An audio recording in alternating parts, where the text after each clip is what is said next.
Hi there, I just wanted to give you a heads up that this is a podcast that discusses heavy topics such as rape, grief, and trauma, as well as uses explicit language. Listener discretion is advised.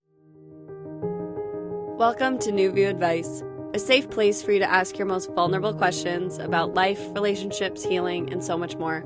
I'm your host, Amanda DeRocher, and I believe our fears and traumas are often what hold us back from living life to the fullest. Join me here each week as I offer advice on how to move through whatever is holding you back from being your best self. Let's get started. Hello, and welcome to New View Advice. If you're new here, my name is Amanda DeRocher, and I am your host. And if you are a returning listener, welcome back. This podcast is a podcast where I answer questions about life, relationships, healing, and so much more. The goal of this podcast is to offer advice on how to connect back to yourself. So my goal here is to help you connect with you. It is not my intention to tell you what to do. My intention is to help you connect back to yourself. So I am so grateful to be here with you today and to be having this conversation about bullying. So I chose the topic of bullying because in August, this is a wound that I was working through. So I was sitting with past bullying wounds and different layers that we will talk about later in the episode, and how bullying was still affecting my present day life, even though in my present day, I wasn't necessarily being bullied. So bullying is something that I think a lot of people have experienced, and I think there's a lot of shame over being bullied, and I think that so many people in today's society play down the effects of bullying, especially the older you are. I think we're having more conversations with the younger generation today, but I think that these conversations are new, and I know that they weren't really there when I was a kid. I know we talked about bullying in health class in this big sense, like, oh, if you get beat up at school, you're being bullied, or if somebody yells at you and calls you a mean name, you're bullied, but we didn't really talk about bullying in the full spectrum of what bullying is and how traumatic it can be. So I just quickly wanted to define trauma for anyone who might be thinking that bullying is not a trauma. So according to Dr. Nicole LaPera, who's the holistic psychologist and has an amazing book, How to Do the Work, she defines trauma as any experience where an individual lacks the ability to emotionally regulate or process and then release the event, causing dysregulation to the body's nervous system. Trauma impacts each person differently due to their own conditioning and modeled coping skills and cannot be qualified or measured.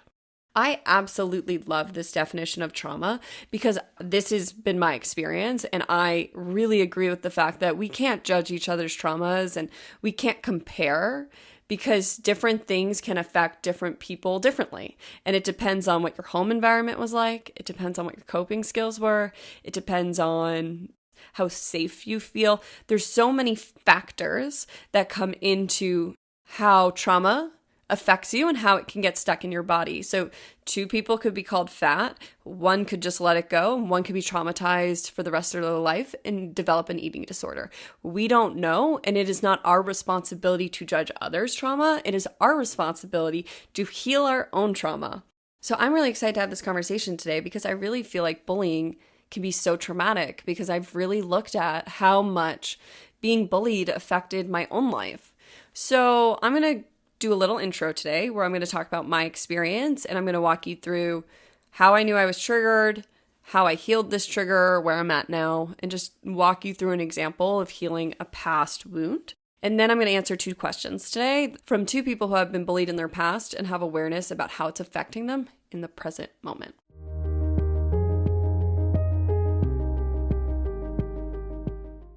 So I want to give an example from my own life to discuss how a past wound was affecting me in the present.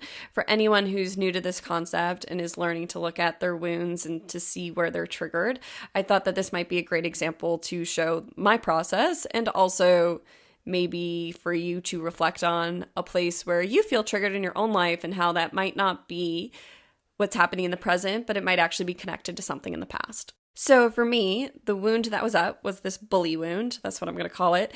And it was up because, as I mentioned in my last episode, but for anybody who didn't listen, that I had a TikTok go viral. And on this TikTok, there were a lot of positive comments, but there were also some negative comments. I was going to say a lot of negative comments, but the truth is there weren't actually that many negative comments.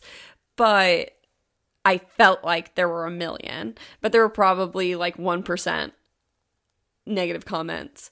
And they really affected me. They really triggered me. How did I know I was triggered? I knew I was triggered because I couldn't stop talking about it. It was up for me. I couldn't stop feeling it. My phone felt unsafe. Every time I opened social media, I felt anxious. I got a ping in my stomach. I felt like a sense of safety had been ripped out from under me, and I couldn't figure out why. So I just kept talking about it. And everybody I talked to just kept saying, oh, people say mean things on the internet all the time, don't take it personally. Or, oh, those people are just unhappy in their own lives, so they're just projecting that onto you. And I understand these concepts and this idea, and I believe that that is true, but I couldn't let it go. I knew that I was triggered. I knew that something was deeper than this because I could not let it go. And honestly, what the people that were saying on the internet wasn't that bad, or it just didn't make sense. Like, some people thought that I was the worst person in the world for giving 3 reasons that I liked being sober. And it's like, that just doesn't make sense. So I knew I was triggered because I couldn't let it go. So after about a week of ignoring my trigger, and what ignoring this trigger looked like was talking about it all the time. So I wasn't ignoring it, numbing out, eating an unhealthy diet, if I'm honest, and a lot of cleaning. I clean when I'm avoiding. That's my sign to myself that I am avoiding doing something. So that's a sign of resistance for me. So after about a week, I finally sat with this trigger. And what that looks like for me is I go into meditation, or I sit in meditation. And this looks like sitting in a comfortable spot, breathing, putting on some calming music. For me, it's bilateral beats. I like David Grand. Bilateral beats are a healing modality, so it's a sound healing. So I find it really helpful when I'm sitting in a meditation, especially a difficult one. So I sat with it and I asked myself, I kept asking, why is this bothering me? Why is this bothering me? And it was uncomfortable and I had resistance, but I've done this long enough that if I just kept asking myself, I would get a knowing. And when you get to the root, you just know it. You feel it in your heart, your body relaxes or even might clench, but you're like, oh yeah, that's it. So I didn't realize I considered being raped as I was bullied. I didn't realize that I put them together, that somewhere in my consciousness, my inner child considered that being bullied.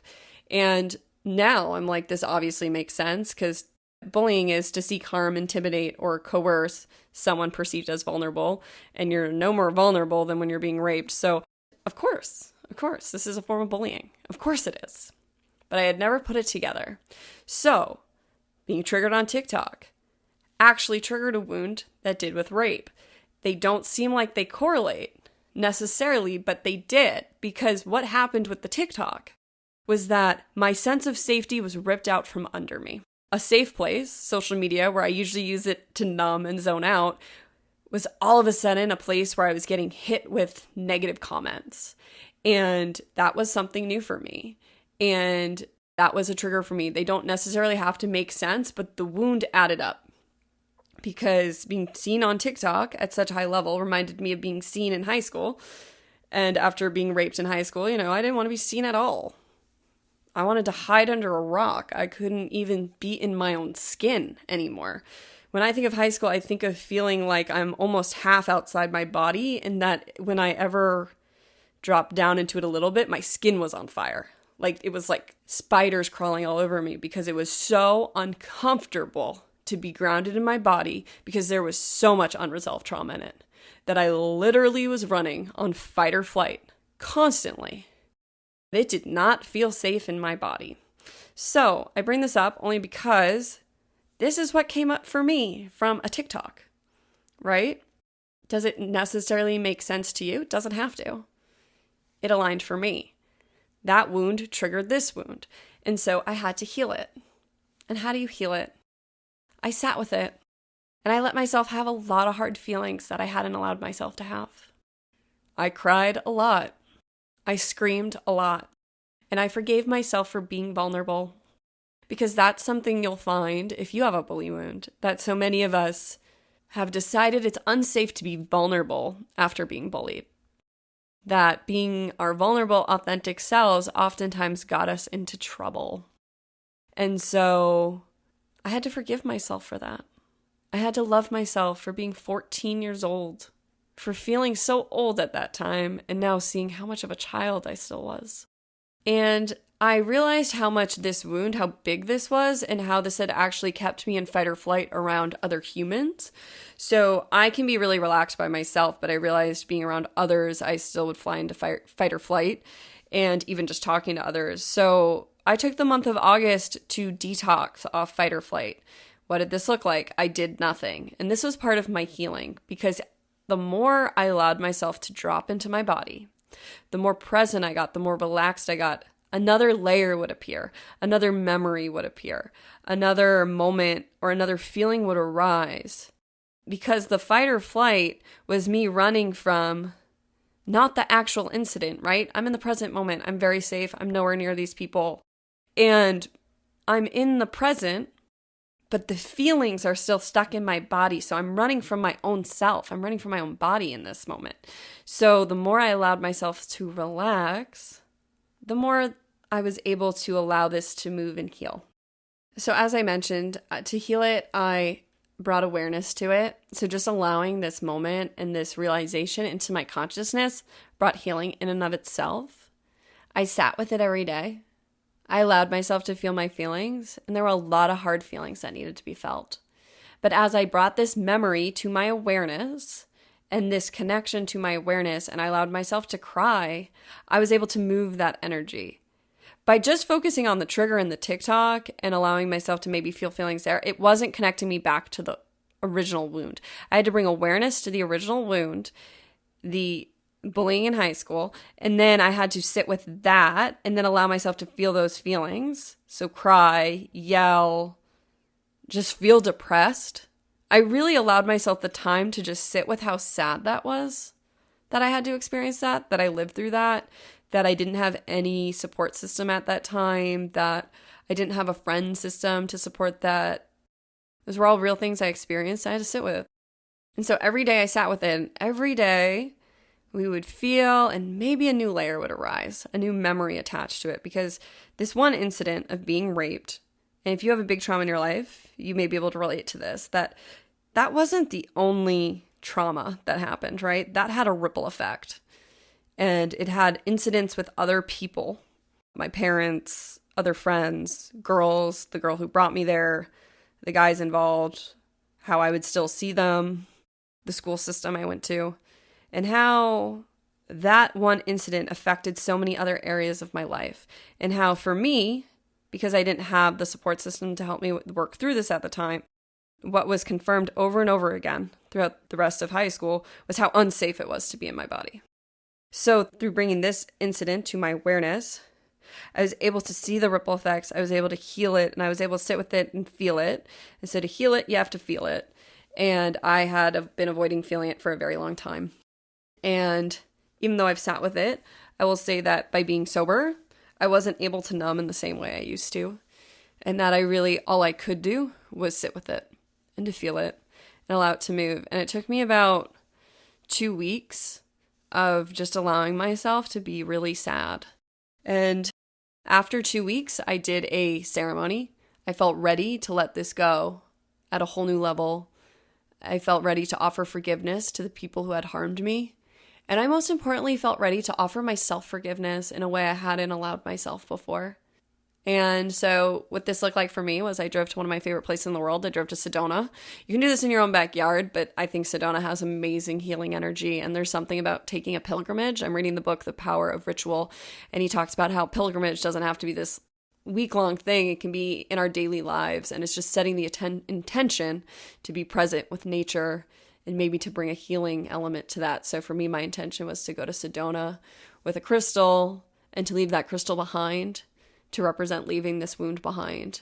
And so I did a ceremony there, and I let this go, and in my awareness, I brought the people who harmed me to my awareness, and I truly forgave them.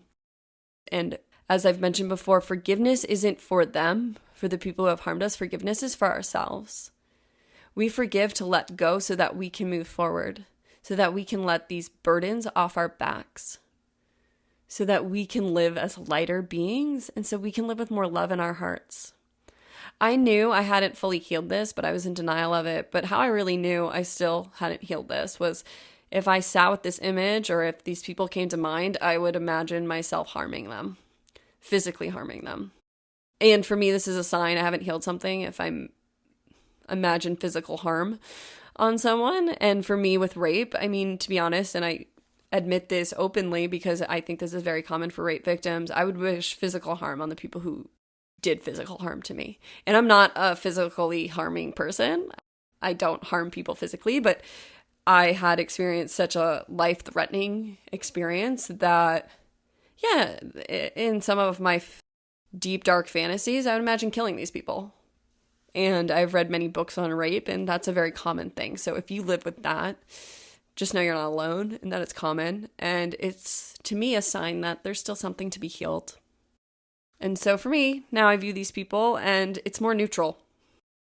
Do I want to bring these people into my life? Hell no. But I feel neutral about it. I can see it with a bigger perspective and I can see it with love for myself and I can let this experience go. But this was through this healing experience I had in August. And the key for me was to give myself the time to come out of fight or flight because I was running from some really hard feelings that were still stuck in my body. So another thing I just wanted to mention about this was that though it felt at the time that I wasn't doing good and that I had gone backwards, because a lot of us on the healing journey can be like, oh my God, I can't believe I feel this bad. But what I talked about with my therapist was actually from this experience, so there's fight, flight, and freeze. And I had gone straight up to freeze. So it wasn't even safe enough for me to do fight or flight. So I went straight up to the freeze response. And I completely disassociated, numbed out, didn't connect to my body. I was out of my body. I was flighty. I love, as I mentioned, Dr. Nicole Pera. She talks about in her book Disassociation and how that's a trauma response and how she doesn't have many memories from her childhood, but the feelings still lived in her body. And I love that she talks about this because this is exactly my experience. I don't have many memories from my childhood. Memories have come back to me that need to be healed, but I don't have many memories. And people will say things and say times that we had or try and kind of fight me on things that happened. And I'm like, I don't fucking know. I have no memories. I have no memories really till my friend Dolan died. I barely remember college. And I have a few things, but barely remember any of it. Totally wasn't present until I had a friend die. And then it's like my consciousness came back into being and was like, it's time to grow up. It's time to heal this up. So I bring this up because if you suffer from disassociation or you experience that and you have shame around it, I know I've had a lot of shame around it. So I bring this up because that can be a freeze response. So as I was coming down from this freeze response, I had to go back through fight or flight. So August was all about me coming back down through fight or flight.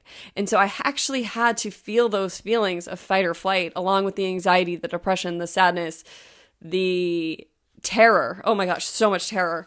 And I had to feel those in order to get back to homeostasis, which I am more grounded than I've ever been. I'm not perfect. I don't even think I'm 100% in my body yet, but I didn't realize how, before bringing this to my awareness, how out of my body I was, but I can see that now. So this was such a healing experience for me. I relied on a lot of self-care practices as I was healing this wound, which included meditation, journaling, feeling my feelings. Yes, this involved lots of tears and lots of releasing of pent-up anger. This also involved movement. I did yoga, specifically hip yoga. A lot of this trauma was stuck in my hip area. That's very common for rape victims or sexual assault victims, for people who have experienced sexual trauma, or even anything that's really unsafe because it can be very ungrounding. So that can affect the hip region, or lower back pain can be a sign of that as well, lower back and hip pain. So I did a lot of yoga. So after I did this took about a few weeks in August, I just allowed myself to reacclimate to this new way of being and to be kind with myself and to integrate this healing. For me, this was a huge healing. And if you have a bully wound, it could be just as life-changing for you to heal it as well, because for me, the bully wound created a real fear in people and in relationships. So I didn't feel safe to be my true self in relationships because that vulnerability aspect was very fearful for me, and it was connected to this incident. So that's an example from my own life. I really hope that was a good and helpful teaching example to show you how something from my past was still affecting me in the present and what I did to heal it, and how really for me healing it was a lot of just feeling my feelings and allowing myself the space and time to do that, and not judging myself for being sad, right? Not judging that sadness, not judging that depression, and knowing it would pass. I'm trying to learn how to communicate my inner world to you out loud because it's so inherent to me inside my head. So I hope that was helpful. And let's jump into 2 questions.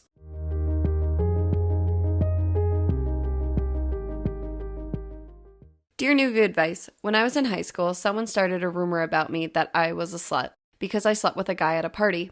I was drunk and regretted it, and not only did I regret having sex, but suddenly I had a reputation for being easy and slutty. I tried to convince myself that this wasn't true, but a part of my teen self liked the male attention I started to receive. I'm now a 27-year-old woman and can see that this has caused me a world of problems and that my relationships with men have been far from healthy. I can see that though this wasn't true about me when the rumor was started, somewhere along the way I started to believe that I was a slut and that having sex with guys was the only way to keep them around.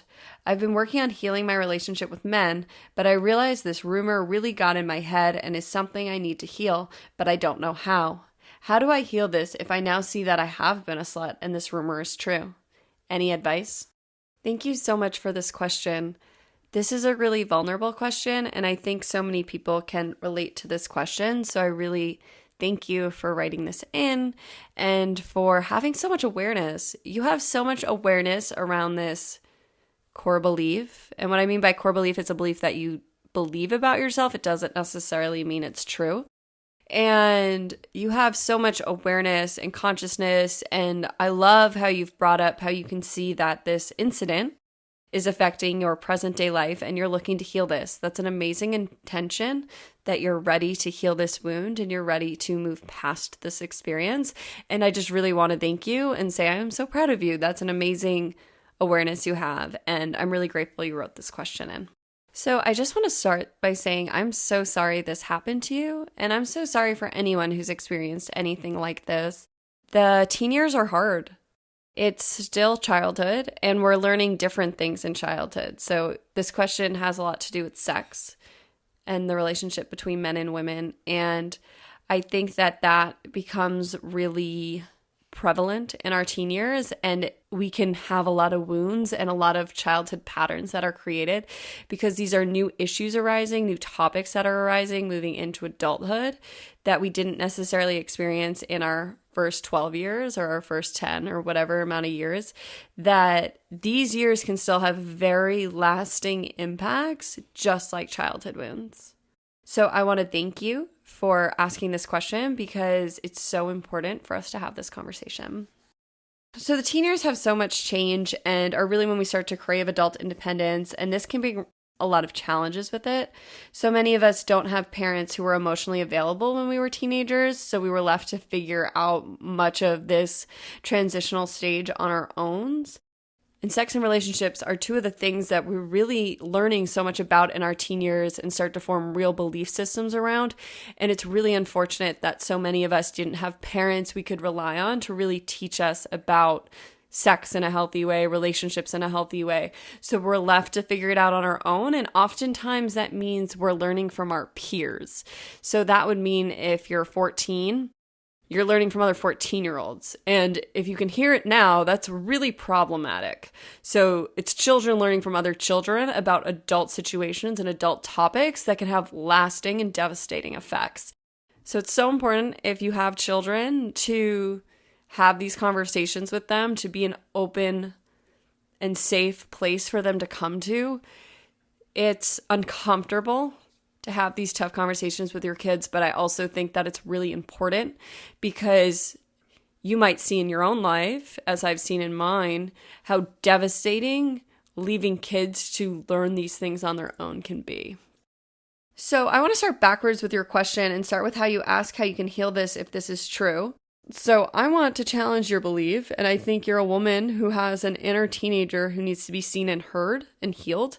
And until then, you may find yourself playing out a pattern that needs to be looked at because a part of you is begging to be looked at. But I don't think you need to attach a label. So I don't think you have to label yourself anything. I'm a big believer in the fact that we don't have to take labels on that we don't want.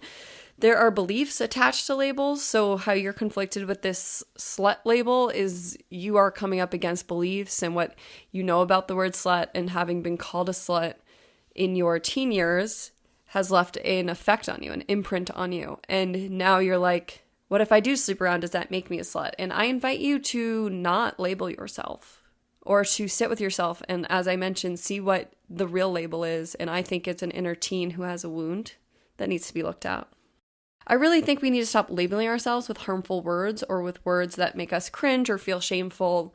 We do not need to take on any of these words, and oftentimes the labels we give ourselves are things that people have said about us or have told us we are, and often are not words we have chosen to give ourselves. So many times we take these labels as true because somebody said, you are a slut, you are an alcoholic, you are a bitch, you are mean. And we take these labels as truth because it hurt so much when somebody said it, and it had a devastating effect on our innocent consciousness. So I think that the more labels we can remove from ourselves, the more clearly we'll be able to see ourselves. So with your question, how do you heal this? I think one of the first steps is to bring awareness to this and to not label yourself, but to sit with this inner teenager who you have so much awareness around, and I'm so proud of you, and sit with her. Would you call that 14-year-old girl who had sex and regretted it and was probably a little too young for the situation she found herself in, would you really call her a slut? Would you really call a 14-year-old outside of yourself that you saw on the street who was struggling, who did not feel safe, and who felt a lot of shame and didn't know what to do, a slut? Would you actually do that? Because if you're having trouble deciding if a label belongs to you, I invite you to picture yourself at the age where the wound occurred. So for you, it's this teen party that you've mentioned. And I invite you to sit with that girl and ask yourself if you would call her those mean words. And I don't think you would. I think you would see her more clearly for a scared girl, not yet a woman, not to quote Britney Spears. But really, I think you'd see that she was a young girl put in an unsafe environment, and how that environment elicited and created an environment of bullying. Someone calling you a slut, a school calling you a slut, even if it was one person, 2 people, 10 people, when you're in high school, it can feel like everybody. You know, you can be so in your head and a little self-absorbed at that age that even 10 people saying something about you or knowing something about you can feel like the whole school knows something about you. So it can be really damaging and really traumatic. And for me, what I'm hearing here is that you need to give yourself a lot more compassion and a lot more love for what you experienced.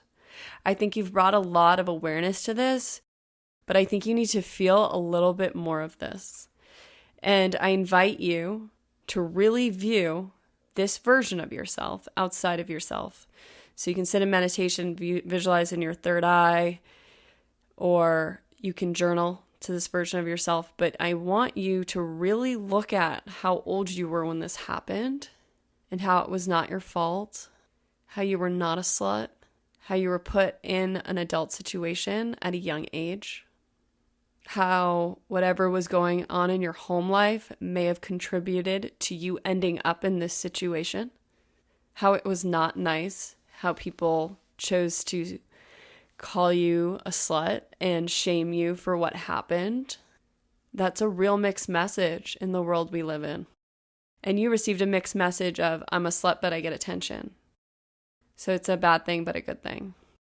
And it sounds to me that you've been playing out this pattern of unhealthy sex, unhealthy relationships with men, because it brings you attention. So the other thing I want you to do is I want you to bring awareness to this part of you that wants attention and thinks that sex brings you this. It sounds to me like it's not fulfilling this hole, because you're going to be looking for something within yourself.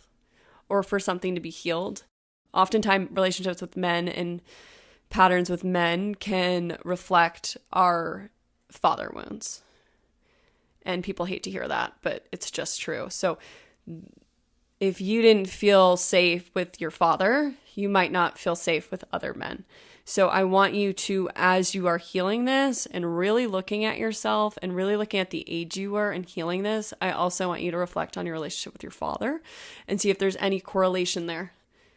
You have a great awareness, so I think you can hear that, but I want you to look at the other men in your life at that time and also in your childhood and see what else might need to be healed here and where you may have been lacking that attention that you needed, that love you needed, right? Because that attention you were seeking is really you were seeking love. You were seeking love externally. And as a child, if our parents don't give us the love we need, or we don't feel that love, or we don't feel safe, we will seek this in other places. Because if we're not taught how to cultivate it within, because we don't have a safe environment, we start looking for it in the wrong places. So I have a feeling that might be something that you could look at and see if that is something that happened in your life. So I have 3 suggestions for you for healing this. And the first one is, as I just mentioned, I want you to sit with your feelings. So you have an amazing awareness around this, and awareness is the first step, but it's not the final step. The next step for you is I want to invite you to sit with those feelings that I've mentioned. So here you're thinking. So the key word is thinking. So you're in your head. So you probably have done some healing work and you can see your patterns, right? So you're analytically looking at it and you're like, I can see how this event affected me, but I don't know how to get past it. And to me, that's a sign that you have to drop into your heart and you have to allow those tears to flow, maybe that anger to be felt, a sadness, but you have to drop into your heart and feel this incident. So the awareness is a great first step, but it also involves your heart. So awareness can be a little in our heads, and I invite you to drop into your heart. So a way you can do this, as I've mentioned before, is that you can sit down and create a safe space and invite your inner teenager forward. And as I mentioned, really look at her and how old she was, and how she may have been naive, searching for love outside of herself, and how she was looking to be seen. And I think when you really look at her, you're going to see she's not a slut, and that she was a scared young girl who found herself in an adult situation at a young age. And if you're someone who has trouble sitting with it, so by sitting with it, I often mean meditation, but I use the word sitting with it because people think meditation is sitting on a pillow and getting calm and relaxed. And that's one form of meditation. But what I've really discovered throughout this past month is that meditation isn't always relaxing. So for me, it's oftentimes my vehicle for healing, which isn't necessarily me calming my nervous system. It can actually bring up a lot of feelings that bring me into a heightened sensory experience. So that's why I use the word sitting with it sometimes instead of meditating on it. But for you, you can sit with it, or I invite you to do a dialogue journaling exercise, and I'll link this in the show notes, but I've created a blog post walking you through the steps of how to do this with yourself. But basically, you would do the same thing that you could do with sitting with it or visualizing this, but on paper. So you would write dialogue back and forth between you and your teen self. So you would write, "Dear inner teen," and what you want them to know. And then you would write, "Dear adult me." You would write from the perspective of your teen self and back and forth. And I have a whole blog post that describes that and a process for doing that and how you can release that in a ceremony. So I invite you to check out my blog post if that sounds like something that could be helpful for you. So the second thing I invite you to do is movement. So I invite you to move your body. Since this is a wound around bullying, but also around sex, it's important to bring awareness to your root chakra. So if you are unaware of the chakras, I'm going to give a quick breakdown of chakras. There's so much information out there. There's books, there's blog posts, there's people who are experts in this. I'm going to give a quick rundown just so everybody's on the same page here. But basically, we have 7 major chakras. These are energy centers in the body that correspond to nerve bundles and major organs. And many of our traumas can get stuck in our bodies in these 7 major chakras. And for people who have wounds around sex, it's often stuck in the root and sacral chakra. So those are the first two chakras. So the first chakra is the root chakra. It's located at the base of your spine, and this chakra represents safety and grounding. And when it's aligned, we feel very grounded. And when it's out of alignment, we can feel unsafe, fearful, anxious, and flighty. The second chakra, which is right below your belly button, is the sacral chakra. And this is our creative center. And our creativity is also connected to our sexuality. So when it's in alignment, we feel creative and sexual in a healthy way. And then if you think about it, this makes a lot of sense that our sexuality and creativity are related, because sex can literally create life, right? So that's creative energy, it's creation. So they're very connected. So when it's out of alignment, we can have intimacy issues, lack of creativity, and emotional stunting. So we put a lot there. So that's in our stomachs too. So we put a lot of trauma in those first two chakras, and if we're not connected to them, we can be very ungrounded. So a lot of people who experience disassociation aren't in their first two or three chakras. So the third chakra is your solar plexus chakra. This is located right above your belly button. And when this center is in alignment, we have good self-esteem, good relationships with our power. And when it's out of alignment, we can have poor self-esteem and poor relationship with our power, and either feeling not powerful or being abusive with our power. So the fourth chakra is the heart chakra, so in the center of your chest. And this is where our love and self-esteem stems from. So when it's in alignment, we're self-loving and have healthy relationships. And when it's out of alignment, we have codependent tendencies. And we can also self-sabotage and have self-hatred. The fifth chakra is the throat chakra. It's exactly where you think it is, in the center of your throat. When this chakra is in alignment, we speak our truth and we communicate easily and clearly. And when it's out of alignment, we can be very arrogant or shy and have trouble using this voice and have trouble speaking the truth. Our sixth chakra is the third eye chakra. So that's in the center of our forehead. And our sixth chakra is connected to our intuition and our foresight and our imagination. So that's how it is when we're in alignment. And when we're out of alignment, we can have a lack of direction, a lack of clarity, and a lot of confusion around trusting ourselves. The seventh chakra is on the top of our heads, and this is the crown chakra. And when this chakra is in alignment, it represents states of higher consciousness and a divine connection, a connection with Source, God, whatever word you use, all names of God are welcome here. And when it's out of alignment, we can be cynical and untrusting, closed-minded, and disconnected with spirit. So I give that quick breakdown because maybe something in there clicked for you and you thought, oh, that area of my life's really out of alignment. Maybe I should look into that chakra, because movement helps us to bring our energy in order and helps us to move energy and really helps us to get these chakras in alignment. And so, like I mentioned, if you look up chakras on the internet, there's so much information, and you can also see that sometimes physical illnesses can relate to these chakras being out of balance. So movement's really great for this. And I invite you to try yoga. So I really leaned on my yoga practice in the last month because it is a slow moving practice, and you can bring intention to different parts of your body, and you can see where your body itself feels out of alignment, and that can often help us to move energy. So in the past month, I really focused on hip yoga. So exercises around opening up my hips, and oftentimes I would do a pose and I would just start crying because I was releasing energy, and that's really what yoga does. It invites us to move energy, to feel those feelings, and it also allows us to breathe through it. So inviting in that breath. And it helps us to slow down. So a lot of times you go into a yoga class and fight or flight, or busy and stressed. Another word for fight or flight is stressed. So if you're a very stressed person, you are in fight or flight most of the time. And so yoga helps us to slow down and come back into our bodies.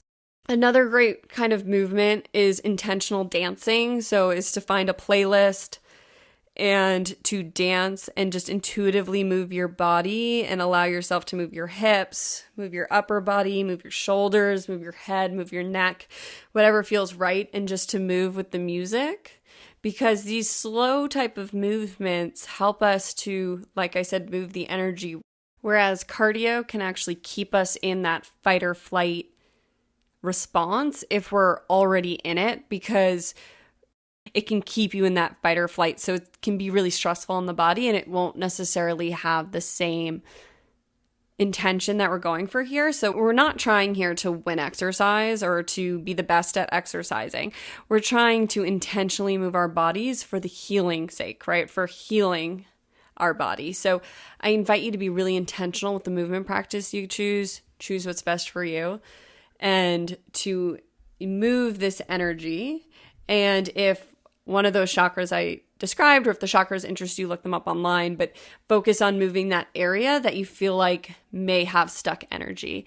And as I mentioned, when sex is involved, oftentimes it's the root and the sacral chakra. So exercises for your hips and your lower back and the bottom half of your body can be really helpful for moving that stuck energy and becoming more present to how your body is feeling and what your body is trying to communicate with you. So the third thing I invite you to do is also a ceremony or a moment of intention that you could have in nature or at your house in a quiet and calm place, or under the full moon in your backyard, whatever feels good for you. And so for me, when I do ceremonies, it's usually towards the end of a healing. So it's when I've sat with something for a while. And on your healing journey, you'll see that healings get quicker and easier. It doesn't mean healings don't arise. I think I'll be healing my entire life, but it becomes quicker. And you'll also get in tune with your own cycles and your own rhythm with it and what the ebbs and flows look like. But when you feel like you've brought a lot of awareness to this, when you feel like you've really sat with a lot of the feelings, and when you have the awareness of what you're ready to let go of, I invite you to create a ceremony. So for me, this usually looks like finding a place in nature and sitting with this healing and writing it down on something and having a physical copy of what I'm looking to let go of. So that will just be a statement, or it'll be a list of people I want to forgive, or it'll be myself. And I'll sit in meditation with the earth and I'll ask Mother Earth to help me let this go. And I'll sit in that forgiveness energy and I'll really send that forgiveness out. And you'll know when you're ready to forgive. You can't rush forgiveness, because in order to forgive, you have to sit with every feeling. And you have to fully move through those feelings in order to forgive something. And so that's why forgiveness can be so hard, because we're all so resistant to that pain that we've been avoiding since the incident that has been stuck in our body. So for you, since this rumor was started and this experience at this party you went to in high school, there's a part of that still stuck. There's that energy still stuck in your body. So it's important for you to move it. But in order to move it, you have to feel the feelings you didn't feel when you were a teenager. And that can be really hard. So when you're ready to let this go and you feel like you have felt more of the feelings, because I do think that's the first part for you here, I invite you to find a place in nature and to create a ceremony around it. So I invite you to bring in the elements, to bring in water, fire, air, whatever works for you, earth. I'm currently reading the book, The Power of Ritual, and it really just affirms for me everything I've been intuitively doing and how important it is to be intentional in our daily lives, because intention is how we heal. Intention and awareness. So intention of moving forward, intention of healing, intention of letting things go, because so many of us are living on autopilot. And the more we can drop into the present moment and become intentional in our lives, the more we'll be able to really live, and the more we'll be able to move through and let go of the things blocking us from being the versions of ourselves we know we're capable of being. So I hope something in this answer helped, and I hope that one of those suggestions helps you to be able to move through this. And I just want you to know you are on the right path. You are asking the right questions. You have a lot of awareness. There's nothing wrong with you. Be kind to yourself. The best thing we can do is be compassionate with ourselves as we look at these hard experiences we've had, as we look at these traumas, and we allow ourselves to heal it. It's so freeing to go on this healing journey, but it's not easy. That's why they call it inner work. That's why a lot of people don't do it. I mean, it's not easy, but it's so rewarding. And the more we release and the more we let go, the more addicting it becomes, because you just know that everything inside of you that's blocking you, all that trauma, that on the other side of it is a new version of yourself that's more kick-ass, more confident, more lovable of themselves. And it's just really empowering to move through your own blocks. So I'm really proud of you, and thank you so much for this question. I'm sending you so much love.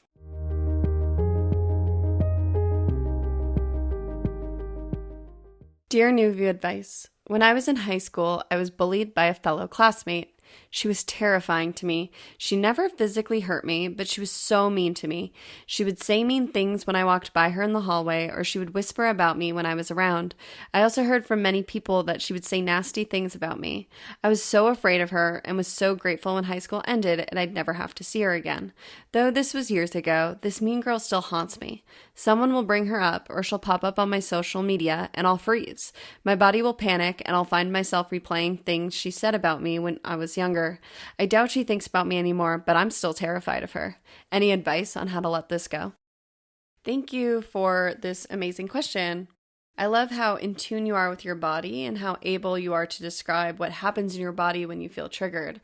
This is such a great awareness. Like how you said that when you see this person on social media, you freeze and your body will panic and you'll find yourself replaying your past.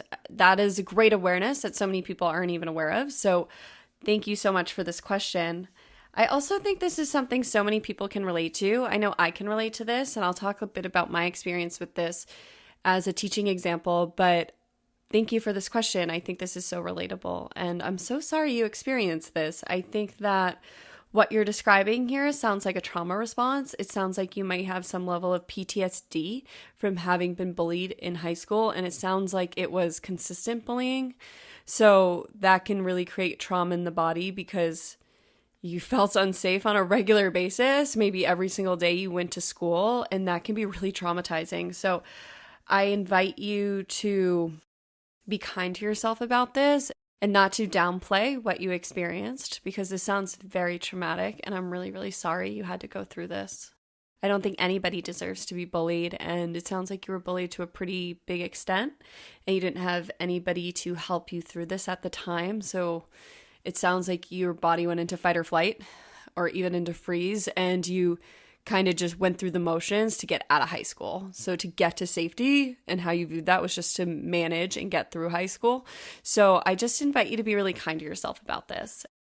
The pain you experienced is real, and your body is clearly communicating to you the pain that's still stored in it. And I'm grateful you asked this question, or as I mentioned, are aware of your body. And I'm just so sorry. I mean, this is just so horrible that so many people experience this. And I just hope we can all work on healing this wound together. We can work on healing this wound that we have and is really in society and in humans together. So I'm going to share a bit about an experience I had as a teaching example because I really relate to this question. So when I was in college, there was this girl who obviously did not like me, and she was the first time I had experienced face-to-face mean girl bullying. So this girl was so mean to my face. She hated me. I'm not sure why. I have my guesses, but I never had an actual conversation with her. Did not know her. There was no event to cause this between me and her. So she would say mean things to my face. She would whisper about me. If I walked by her on the sidewalk, she would point at me and then start whispering in the person's ear next to her. And this would give me so much anxiety. And she would bully me on Facebook. It was so bizarre. I couldn't understand it. I'd never experienced anything like it. And I mention this because I want you to know that I totally understand how awful this is, because this caused me extreme anxiety. This caused me to panic. This caused me to never want to leave my dorm room. This caused me to, like, if I saw her on the sidewalk, I would turn around and just start walking the other way. I mean, I didn't want to be anywhere near her. If she was at a party, I would leave it. Like, it was so scary. It was so traumatizing. And the truth is, she didn't even, she didn't physically hurt me, but my emotions were hurt. And that's a real experience. Being emotionally abused is real trauma, is real pain. So for anybody who's undermining their own emotional trauma, I'm telling you, it's real. I see you, I feel you, and please honor the pain that you've experienced and allow yourself to feel how hurtful that was. Because it can really create that fight or flight response, as I mentioned, because for me, it elicited a lot of panic. So after my freshman year, I didn't see her very often, so it became easier. If I saw her, I would still have these feelings, but it wasn't constant. But my freshman year, it was pretty constant, this just absolute anxiety, stress, panic. And so I held on to this for a while, and I realized during my healing journey that I was still holding on to this. And I didn't realize how much this experience affected me until a few years ago, when I realized how much this experience affected the women I was trying to meet in LA, and how I had this terror and how this girl would pop into my head when I was trying to meet new people, because I was so terrified of this happening again. So I realized I had to release it. So I offer this story because I can totally relate, and I'm going to offer you some things that I did, and I'm going to talk about how I did them and how I offer these suggestions to you. So the first suggestion I offer to anyone healing from bullying is to use your creativity. I've mentioned this in many other episodes, but it's one of my favorite healing modalities is to bring in creativity. So for me, this is screenwriting or poetry, but some form of writing is the way I really use creativity to help me heal. And so with this example of this girl and this experience I had in college, I actually ended up writing an entire screenplay. It wasn't very good, but it's an entire screenplay about my relationship with this girl. So there was a me character and there was a her character. I used the same names, and I wrote this story about a girl being bullied in college and friendships and whatever. And it wasn't like exactly truthful because the creativity and the imagination comes in, but I took the real feelings I had and I put it into characters. And then all of a sudden through screenwriting, I'm seeing my perspective, and then I'm writing her perspective, right? What would motivate somebody to be this mean? And then I'm writing other characters' perspectives, and then I'm bringing healing to their relationship. And throughout it, just working with these characters, healing just started to happen. Sitting with it, right? Through sitting with these characters, I was able to sit with the real feelings I had kind of outside of myself. So through these characters that weren't real, but I really had to sit with those feelings. So creativity is such a great way to heal. And this took a while for me, but by the end of it, I felt so much more healed and at peace with this relationship. And somewhere along the way, the feelings just moved. So I also sat with it at times because memories would arise as I was working on the screenplay. So I brought in meditation and creativity. And that was my way of healing from this experience of bullying. But creativity doesn't have to be writing. It can be acting. You could write a scene and act it out. I know I just said writing in there too. But you could act, you could paint, you could sculpt, you could sing. Whatever your form of creativity is, whatever your form of bringing in that imagination, allow that to help you heal and allow that to help you to move through the real feelings you have stuck in your body around this experience. So a second exercise I recommend for you is to write a letter to the person, to this girl who bullied you. I think that writing letters to the people who hurt us with no intention of ever sending them can be really therapeutic and healing. So I invite you to write Dear, this girl's name, and write her how you feel. Write how it felt for her to treat you that way. Write how you're feeling right now. Write what you wish she knew about you. Write how you feel about her. Just allow yourself to write everything you wish you could say to her. You can call her mean names. You can do whatever you want because you have no intention of actually sending this. Allow yourself to write what you need to say and what you need to write in order to move through these feelings. So you might find as you're writing this letter, multiple feelings arise. You might feel terror at first, like the thought of writing this person a letter could scare you. Then you may feel anger and then sadness. Just keep writing. Keep writing until you feel a completion at the end. You'll know when to stop writing. Don't stop because you've already written 2 pages. Just keep going until you feel like this movement through the energy and you get to the end of the letter and it feels complete and you feel like you've written everything you want to say to this person. Then I invite you to truly put this letter into an envelope, and then, as I mentioned in the previous question, do something with it. So you can do a ceremony, or you can just bring it outside and bury it. You can rip it up and throw it in a river. You can throw it in the ocean. You can light it on fire. I think fire is a great way to transmute stuff like this and to really feel that release because it burns up and it's just releasing with the fire and the ashes. So I invite you to try this practice and to write this person a letter because I find that can be really helpful. The third suggestion I have for you I hesitated giving this, but I am going to give it because I am a big proponent of therapy, but I have had people write in and tell me how hard it is to find a therapist, and I completely understand that, and I understand therapy is not an option for everybody, but I also think it's really important to mention because for anyone who does feel like they're ready to find a therapist, I think that therapy can be life-changing, and for you, I recommend EMDR therapy. So if you haven't heard of EMDR, it's a trauma-centered therapy approach. And I recommend finding a therapist who uses EMDR. So this is just one modality a lot of therapists use. And it helps to move through stuck trauma. So you do it with a therapist, and I often hold buzzers in my hand, but I know you can do it with a finger eye movement too. But EMDR stands for eye movement desensitization and reprocessing, and it's a way to move through stuck traumatic memories. And I found this to be so helpful in my own life. I would not have healed from rape without this, and I would not have healed from other experiences of terror that were stuck in my body. I recently did this with my therapist and had a surprising memory arise. I won't go into the details, but it helped me to release terror. And I used to have this sense of hypervigilance all the time. And I've really noticed how much it has relaxed my body. So I invite you to, if you feel like you're able to find a therapist who uses EMDR, because I think this trauma of being bullied on a regular basis is really stuck in your body and you have a sense of unsafety still in there. And EMDR really helps to move that, and I find it really life-changing, so I highly recommend that. I'll link some resources for finding therapists on my website. Again, I understand that a lot of people don't feel like that's an option for them, and I'm so sad that that's the case, and that's the world we live in, and how not everyone has health insurance in at least the United States, and how unfortunately, there's still a stigma around therapy. So I like to talk about it because I want to destigmatize it. I also hope to make it more affordable for people in the future. But right now, I offer that to anyone who has stuck trauma and could find that helpful.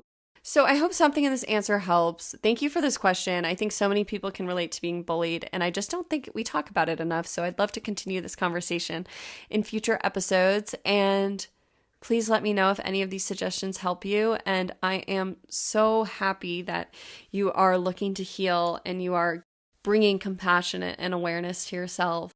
And I invite you to, in this present moment, take a deep breath in, a deep breath out,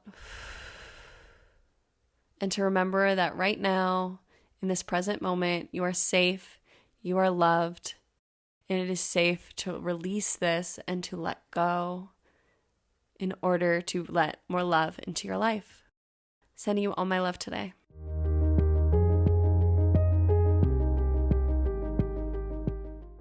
Thank you so much for joining me for another episode of New View Advice. For those who have listened for a while, you know that I was offering a free resource at the end of each episode. During my hiatus, I realized that I offer many free resources throughout the episode. So instead of offering a different resource at the end, I'm going to do a quick roundup of my episode suggestions and remind you that you can find them at my website at newviewadvice.com/15. So this is resource roundup. So for healing from bullying, some suggestions for healing and exercises I recommend are: 1, to feel your feelings. This is so important. I really invite you to sit with your feelings. It is safe to feel your feelings. I invite you to give yourself permission to feel your feelings. And 2 ways I recommend doing this is: 1, sitting with yourself and visualizing your younger self and allowing them to tell you how they feel and allowing those emotions to flow through you. Or 2, to dialogue with yourself. And I'll link the blog post I have about dialoguing with yourself in the show notes. 2, I invite you to move your body. And I'll link some resources in the show notes about chakras and moving your body. 3, I invite you to create a ceremony and allow yourself to let this go and to intentionally bring this forward up to your awareness and allow yourself to release this from you in an intentional ceremony. 4, use your creativity. I invite you to find a creative outlet to help you to feel your feelings if it doesn't feel safe to just sit with them. 5, I invite you to write a letter to your bully and to express everything you wish that they knew about you and how you feel and what you wish you could say to them. And 6, I invite you to find a therapist, and specifically a therapist who specializes in EMDR and trauma therapy. Thank you so much for listening to this episode. If you enjoyed this episode or found something helpful, I would love to ask you to leave a review. I'm hoping to reach 30 reviews by my 30th birthday, which is at the beginning of November. So if you're listening on Apple or if you have an iPhone with the Apple Podcast app, I invite you to scroll to the bottom of the New View Advice podcast page and leave a 5-star rating and a review. If you're not sure what to write, you can write your favorite episode or an aha moment you've had while listening, or just that you love the podcast. Thank you so much in advance. I have so many ideas on how to expand New View Advice, but it all starts with bringing more listeners to the podcast, and reviews is a great way to let others know that this is safe, it's a safe environment, and that you've been enjoying it. Thanks again for joining me, Amanda DeRocher, for another episode of New View Advice. I'm so grateful to be here with you and to offer you a new view on whatever you may be going through. Sending you all my love. See you next time.